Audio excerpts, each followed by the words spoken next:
պատահական չէ, որ խոսում ենք հենց այս գործիքով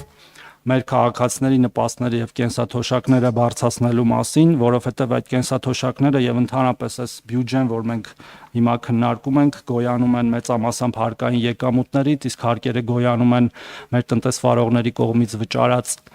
հարկերից, դրանք գոյանում են ոչ ստվերային շրջանառությունից, ի տարբերություն ստվերայինի, երբ որ հարկեր չեն վճարվում։ Եվ մենք այս գործիքներով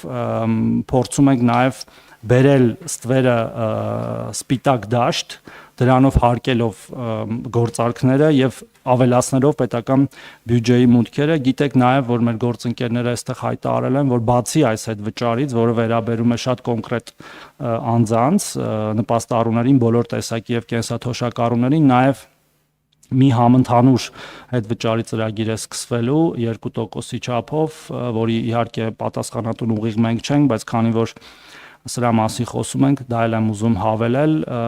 որը 2% է լինելու, ինչը կարծում եմ կրկին փոքր թիվ չէ, եթե նաև համադրում ենք մեր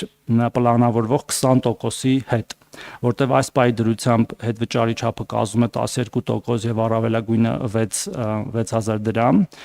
եւ մենք արդեն պլանավորել ենք եւ իհարկե բյուջեի այս նախագծում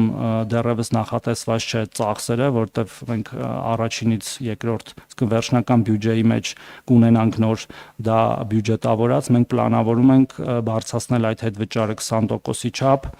եւ առավելագույնը 10000 դրամի սահմաններում, եւ եթե գումարում ենք նաեւ այն 2%-ը, ըստ էության դառնում է 22%։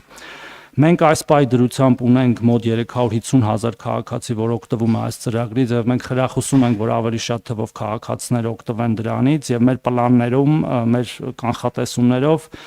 մյուս տարվա վերջին այդ քաղաքացիների թիվը կկազմի մոտավորապես 410-420 հազար եւ միջին հետ վճարի չափն կլինի մոտավորապես 3-ից 4000 դրամի չափով ավելի, քան այսօր է։